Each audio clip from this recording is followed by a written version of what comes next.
Alejandro Mancilla es analista político. Alejandro, ¿cómo estás? Bienvenido. Hola. Ya en nuestra mesa con Claudio Caprarulo, que es economista, director de analítica. ¿Qué haces, Claudio? Bienvenido. Bueno, Alejandro, primera reflexión sobre esto. Yo decía, ¿qué pasa con el radicalismo? El presidente quiere romper el centro, por eso pega ahí. ¿Qué ves vos? No, el radicalismo no tiene liderazgo de hace muchos años. Pero visto desde Milei. ¿Por qué Milei va contra eso? Le pega porque, bueno, es el enemigo perfecto para su discurso político. O sea, ¿Y Cristina? Cristina lo ha sido, lo sigue siendo, dentro del justicialismo. Pero el radicalismo representa mucho más la socialdemocracia dentro de la Argentina, más que el kirchnerismo. Porque el kirchnerismo de alguna manera ha tenido sus vaivenes de socialdemócrata por un lado, tuvo algunas cuestiones o algunos movimientos de derecha en algún punto, más que nada con Néstor Kirchner en el manejo de la economía principalmente. Entonces, bueno, digamos que al peronismo no se le puede pegar muy profundamente porque al ser un movimiento ecléctico es difícil de detectarlo si es socialdemócrata, si es liberal. ¿Pero y por qué le pega a la UCR socialdemócrata? Porque la Unión Cívica Radical, y más que nada la Unión Cívica Radical alfonsinista, ha tenido un parangón muy ligado a la socialdemocracia. Inclusive Raúl Alfonsín colocó al radicalismo dentro de la Internacional Socialdemócrata, sí, en conjunto con Cafiero, que después, años después colocó al justicialismo en ese orden. Entonces es el punto ideal para justamente abrocharle todas las discusiones o todas las críticas, y además porque Alfonsín ha dejado un país económicamente hablando muy maltrecho, ¿no? Su plan austral no funcionó, lastimosamente cayó estrepitosamente, ¿no? Creo que no logró hacer lo que después hizo Menem con la convertibilidad. O sea, Alfonsín tenía la misma idea de Menem, de decir, privaticemos, tratemos de generar retiros voluntarios del Estado Nacional, equilibrar las cuentas, porque era la única forma que el plan austral se sostuviera. No lo logró hacer, el estatismo fue mucho más grande y eso colapsó al radicalismo. Ahora, Claudio, recién cuando hablaba en nuestro móvil la gente en la parada de colectivo con el tema del paro, la mayoría decía, che, yo gano 300, 400, 500 mil pesos. Si me paran un día, me sacan 60.000 por presentismo, etcétera, etcétera. Es una situación inquietante en el medio de la fiesta financiera tener esta situación de ingresos, ¿no? En Argentina. Sí, tenemos una economía que cada vez es más heterogénea, y es heterogénea no solo en el sector productivo, sino también a nivel social, ¿no? O sea, lo que estamos viendo este año es que si bien el desempleo no aumentó tanto, se perdieron muchos puestos de trabajo privados registrados, que sería lo que uno debería apuntar a que crezca en la Argentina, ¿no? Obviamente por todos los beneficios y por la mayor seguridad y estabilidad que tienen esos puestos, y también muchas veces muy asociados a mayor productividad, ¿no? Digo, las empresas exportadoras suelen tener una tasa de registro mucho más alta que por ahí microemprendimientos que son menos productivos desde el punto de vista de la macro y de lo que generan en la economía. Esos puestos de trabajo que se perdieron, muchos se reconvirtieron en monotributistas, en trabajo del sector privado, pero no formal. Y eso lo que va generando es cada vez más una disociación, ¿no?, entre lo que le pasa a un sector y que le pasa al otro, y lo reflejaban ustedes en la nota, y también se ven los indicadores, porque nosotros en los últimos meses estamos viendo que el salario privado registrado viene creciendo, viene recuperándose, levemente, pero se viene recuperando y es una tendencia. Y también eso genera que hay un sector de la población que con esta fuerte apreciación cambiaria tiene un salario que le crece en dólares.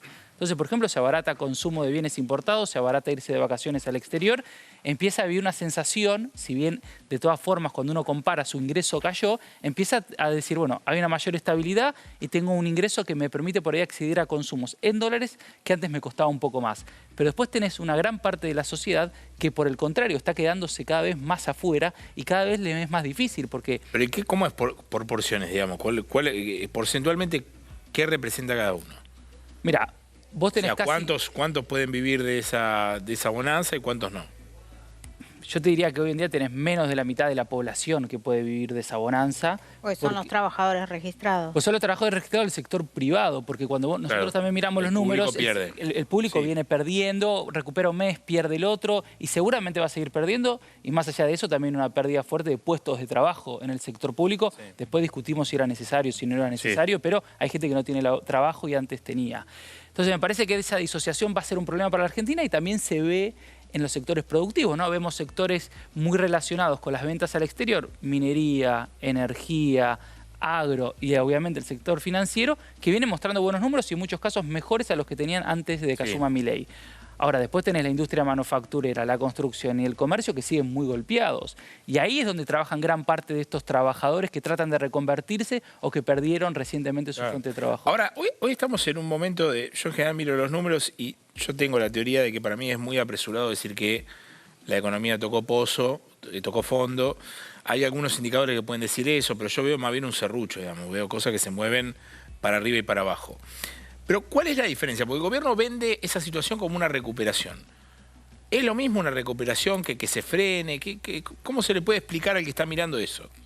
Bueno, una forma fácil de mirarlo sería si nosotros termináramos este año con un PBI que creció respecto al del año pasado, ¿no? Entonces ahí dirías la economía creció. Cuando este año termine, la economía va a haber caído respecto al año pasado. Sí. O sea, tuvimos un año de recesión. Lo que nosotros estamos viendo son variaciones, mejoras respecto al mes anterior. Cuando nosotros miramos qué pasó con la economía, qué pasó con el PBI, por cuestiones de estacionalidad, por ejemplo, el agro liquida principalmente entre abril y agosto, más o menos. Entonces vos decís, bueno, en esos meses yo sé que el agro crece fuerte, me tracciona parte de la economía. Para evitar esas cuestiones de estacionalidad, lo que comparamos es respecto a un año atrás. Sí. Cuando vos mirás el PBI trimestral respecto a un año atrás, te va a dar caída en todos los trimestres. Sí. Lo que estamos viendo es una mejora en el margen. Ahora, yo sí creo, y basándome en los indicadores, que tocamos un piso en abril. Sí. Ahora, comparto lo que decís vos. Ese piso quiere decir que hay un rebote en B, como muchos decían al principio de año, y creo que lo hemos hablado también en este programa, que al menos desde Analítica señalábamos que no había condiciones y eso no iba a suceder, y es lo que estamos viendo. No hay un rebote en B. Lo que hay es, respecto de un piso, te vas moviendo un poquito, vas creciendo lentamente, algún mes, caes un poco más, y algún mes estás un poco mejor. Yo pregunto siempre esto porque... viviendo toda la vida en el conurbano, uno ve situaciones de desesperación, que en general los medios nacionales no captan. Yo vivo en Quilmes, que es un distrito muy representativo de la tercera sección electoral, la zona sur, de Matanza, Loma de Zamora, Lanús, bueno, vos lo conocés bien. Y cuando veo las evaluaciones económicas técnicas, no porque las estés haciendo vos, de, che, bueno, esto se está recuperando, y camino por la peatonal y veo que la gente no compra nada, digo... Acá hay algo que está pasando que está malo, o que no... ¿Vos ves eso en el conurbano? ¿Ves una situación de conflicto, no, digamos, de situación crítica? Hay una situación de, sí, creo que cierto desgano social. Sí. Carrió es una palabra que para mí la gente está vencida, dijo Carrió el otro día. Me pareció una palabra apropiada. Digamos que anteriormente, cuando vos tenías este tipo de situaciones económicas que van hacia que se inicia como una crisis, siempre está el sector social que se rebela ante esa crisis. Sí. Hoy esa rebelión no existe. Entonces hay un desgano. Creo que también el gobierno ha puesto el punto y el foco en observar que la resistencia a una crisis provenía de las organizaciones sociales. Y al desmantelarlas, las desmanteló por las denuncias que se han venido ocurriendo desde que asumió hasta el momento, de extorsiones, de curros y demás cuestiones. Las desactivó. Desactivó. Entonces, no hay hoy alguien que pueda activar, digamos, esa rebelión social que sí antes existía. Los sindicatos de alguna manera están siempre siendo prudentes con cada gobierno, sí, tratando de acordar algún tipo de situaciones que al trabajador lo contente un poquito, pero que a los sindicatos los contente un poco más. Y entonces, mientras se contente un poco más a los sindicatos que a los trabajadores, y bueno, más o menos mantenemos también esa armonía en donde no hay una resistencia del lado de los trabajadores activos, si se puede decir. Entonces, digamos, el resultante de todo esto es el desgano. El que realmente está mal no ve a alguien que le pueda mostrar ese liderazgo para decir despertate y reaccioná para ver qué es lo que te está pasando con tu gobierno. No hay eso. Entonces, bueno, dice, bueno, la pechuleo, voy, peleo y vemos a ver qué hacemos. Es algo muy similar a lo que sucedió lastimosamente durante el proceso militar, donde el proceso militar actuaba con violencia, con fuerza, para desactivar organizaciones revoltosas. Entonces lo que generaba era un desgano social, en donde parecía que durante un tiempo los militares estaban ganando, ¿no? ¿Y cómo ves que le va a ir a Milei en ese terreno, con Urbano? Con Urbano le va a ir mal, a mi criterio, porque le va a ir mal no solamente porque ya él tiene una visión política en base a que su posición es lograr tener algo más de diputados nacionales y senadores nacionales. Pero eso lo va a tener. Eso lo va a tener. Viene de un piso muy bajo. Sí, pero si pierde la provincia de Buenos Aires, por No, más que está bien, recomponga pero de lo que se Parlamento. más allá del escenario político y de cara a las generales presidenciales, Claro, pero cualquier cosa que salga un poquito más es ganar. ¿La diferencia cuál es? Que vos estratégicamente decís, bueno, quiero más diputados nacionales y senadores nacionales por provincias. Sí. La provincia de Buenos Aires el año que viene elige diputados nacionales. Digamos, va a tratar de ganar en el rubro de diputados nacionales más que nada por ahora con la implementación de la boleta única papel, que se va a separar del contexto electoral de la provincia de Buenos Aires, que tiene un sistema de boleta sábana. Pero a Milei no le interesan las elecciones legislativas y comunales. No le interesa si puede poner más diputados y senadores provinciales o más concejales en los municipios. A lo que le interesa es tener más diputados y senadores en el Congreso Nacional. Porque su modelo es nacional, no es federal. Su modelo es unitario, no es federal. Por eso él se remonta mucho al sistema que vivíamos a fines del siglo XIX y principios del XX. Ahora, ¿qué quiere decir que le va a ir mal? Le va a ir mal porque, digamos, la oposición a Milei, que es el justicialismo, y principalmente en la provincia de Buenos Aires, digamos, yo creo que Kicillof, Cristina, Máximo y todo, digamos, ese grupo de justicialistas que ahí existen hoy, con la Cámpora, digamos, también como un reservorio de esa renovación dirigencial, lo que va a hacer es que Kicillof crezca políticamente en la provincia de Buenos Aires, porque él va a ganar en la provincia de Buenos Aires legisladores. Ahora yo te podría concejales. decir, si el peronismo va con 2 candidatos, Milei va a ganar en la provincia también. Mirá, siempre y cuando que el candidato justicialista que vaya en contra digamos, del kirchnerismo o lo que arme Kicillof de acá en adelante, sea un candidato que realmente divida, ¿no? Por ahora ese candidato no está. O sea, y el único candidato que hoy puede visualizarse en contra del kirchnerismo, hoy en la provincia de Buenos Aires, es Randazzo. Claro. Dentro del justicialismo. Y Randazzo ya sabemos los números que ha sacado. Ahora, Claudio, ¿es importante para la economía la elección del año que viene? Yo veía que el Fondo Monetario decía, bueno, vamos a ver qué pasa en el 25, porque también vos necesitas saber si consolida poder, si no. Algunos inversores también dicen, bueno, esperemos para ver qué pasa en el 25. ¿Es importante eso?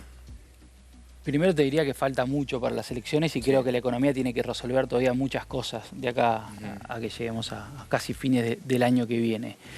Por otro lado, es cierto que para llevar a cabo un montón de cambios que implementó Milei en la economía y por los que viene avanzando, lo hizo con un Congreso que igual no era tan favorable hacia él. Entonces, si yo tengo que hablar asesorar a alguien, le voy a decir, mirá, la verdad que lo pudo hacer sin tener un montón de diputados y un montón de senadores. Seguramente le va a generar mayor facilidad, pero si sigue teniendo una base, al menos una imagen positiva muy alta, seguramente se siga mandando. No me parece que hoy en día sea la variable que más te defina si este modelo, este régimen que plantea Milei es sostenible. Está bien, pero lo que dice Alejandro, si la foto de la votación de legislativa es que el gobierno tiene una derrota fuerte en la provincia de Buenos Aires, es difícil el escenario, ¿eh? Porque es lo que dijo Carrió el otro día. Se entendió mal lo que dijo Carrió. Adorni creyó que lo querían voltear al gobierno. Carrió lo que estaba diciendo es, si la foto de que perdió la provincia de Buenos Aires, agarrate porque está el corazón de la derrota del 27 ahí. Sí, está bien. Yo creo que, mira, se habla, ¿no? Y me parece bien el eufemismo de una primavera mileísta, ¿no? Sí. Por ahí el modelo económico de Milei nos está dando lo mejor que va a poder entregar, ¿no? Estos meses, por más de que hay un montón de gente que le está pasando muy mal, ¿no? ¿Esto siempre, es lo mejor que puede entregar? Bueno, quizás sí.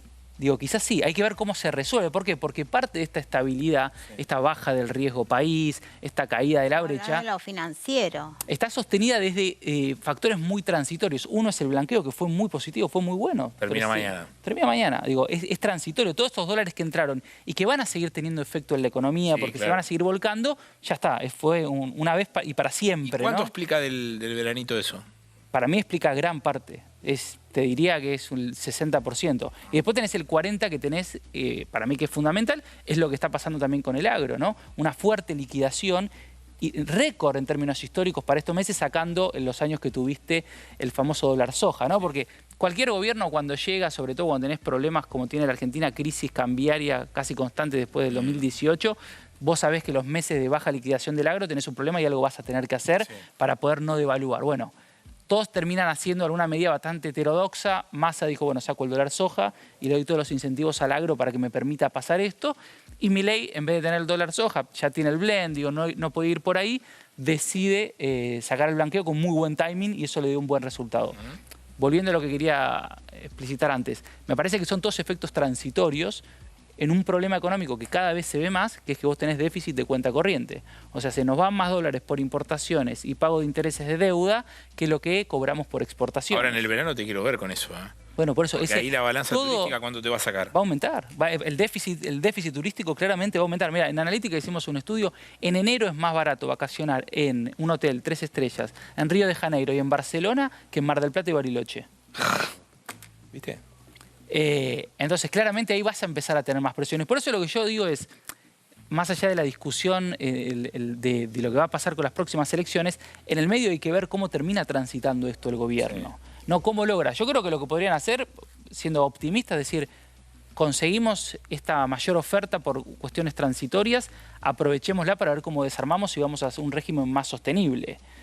Ahora, seguramente si el gobierno se vuelve conservador, que hasta ahora no fue conservador casi en ningún aspecto, si se vuelve conservador, dice, no, año de elecciones, tratamos de ir empujando y vemos cómo llegamos sin tocar el tipo de cambio y mostrar que la inflación sigue bajando. Con el riesgo de lo que le pasó a Massa, que quiso hacer lo mismo y después de las pasos tuvo que devaluar. Está atrasado el tipo de cambio. Bueno, está bien. A ver, está atrasado el tipo de cambio. No hay, hay indicadores, si querés, que son muy fáciles. Hoy alguien me decía que está al nivel de noviembre del 23. Ya volviste. El tipo de cambio multilateral, que es que comparamos con el resto de las economías con las cuales comerciamos, volviste. O sea, te comiste el gran salto evaluatorio. Pero hay algo que es peor todavía, que estás más apreciado respecto con Brasil, uno de estos principales socios comerciales, porque Brasil estuvo devaluando su moneda, mientras nosotros apreciamos. O sea, con Brasil estás peor de lo que estabas en noviembre del año pasado. Bueno, claramente hay un problema de apreciación cambiaria. Yo entiendo también que el gobierno no puede salir a decir no hay un problema, porque todos decimos, si ustedes lo reconocen, bueno, pero escúchame, se viene la devaluación. La tarjeta está en 1.600 pesos, el blue está abajo de los 1.200 y los paralelos financieros están en 1.200, 1.300. Ahí hay un ruido, o sea, hay algo que no es lógico. Bueno, y ahora tenés algo que el gobierno va a tener que tomar una decisión, que es la reducción del impuesto país. Elimina el impuesto país a partir de enero. ¿Qué vas a hacer con el turismo? Vamos a dar una mayor apreciación cambiaria a todos los que estén vacacionando en enero, en febrero, en Brasil, Chile, Uruguay, sin irnos más lejos. Sí. Es un problema para la cuenta corriente. Entonces, creo que en los próximos meses y para mí a principios de 2025 se va a empezar a definir también qué característica va a tener este gobierno. Si se vuelve más conservador en lo económico o si al contrario sigue siendo bastante más osado y hace cosas que uno en principio diría no se pueden hacer, digo, del ajuste fiscal, que podemos estar de acuerdo o no en dónde se hizo, obviamente estoy en desacuerdo en muchas cosas, pero lo hicieron, ¿no? Sí. Avanzaron contra las universidades, avanzaron con un montón de aspectos que uno dice, bueno, hay un consenso sobre lo cual eso no te lo va a permitir hacer. Sí. Bueno, veamos si el año que viene... hay que ver si en un año electoral hacen esa historia. Yo el otro día pensaba, Alejandro, que hablando de esto que dice Claudio, se habla de José Luis Esper, candidato en la provincia de Buenos Aires. Yo preguntaba, ¿es conveniente en el contexto de, en el principal distrito del país, te están diciendo no ajustes más y vos vas a poner un tipo como Esper que está diciendo vamos con la motosierra? ¿Es conveniente eso para el gobierno, poner un candidato así o necesita buscar uno que esté anclado en alguna otra cosa? Mira, Milei puede decir o sentir, creo a mi criterio, ¿no? Javier Milei puede decir o sentir quién puede ser el mejor representante electoral en el territorio más importante del país. Eso no quiere decir que sea Esper el candidato, digamos, definido. Hoy, digamos, para mi criterio es un globo de ensayo. A ver cómo funciona su aparato verborrágico en los medios de comunicación y si la gente realmente aprecia lo que Esper dice o comenta en los medios. Además, un tipo que ha estado muy, digamos, ecléctico también, vuelvo a reiterar, en su posicionamiento político, paseando de la reta, ¿no? Entonces, bueno, y criticando fuertemente al actual presidente de la Nación, ¿no? ¿De qué depende el candidato? ¿De que arregle con Macri? Depende que acuerde con Macri, depende que acuerde con Karina Milei, Karina Milei es, digamos, hoy la que está armando La Libertad Avanza con los Menem, y depende de ellos saber si espera o no ser candidato. Yo creo que hoy por hoy está bien que sea mediático y que diga cosas que a ver si suenan rimbombantes en los medios de comunicación, pero me parece que el sentir del bonaerense no es el mismo sentir que los ciudadanos del resto del país, es otra cosa. Sí. Gracias a los dos por haber venido, interesante la charla. Vamos al corte, el último, quédate, ya volvemos.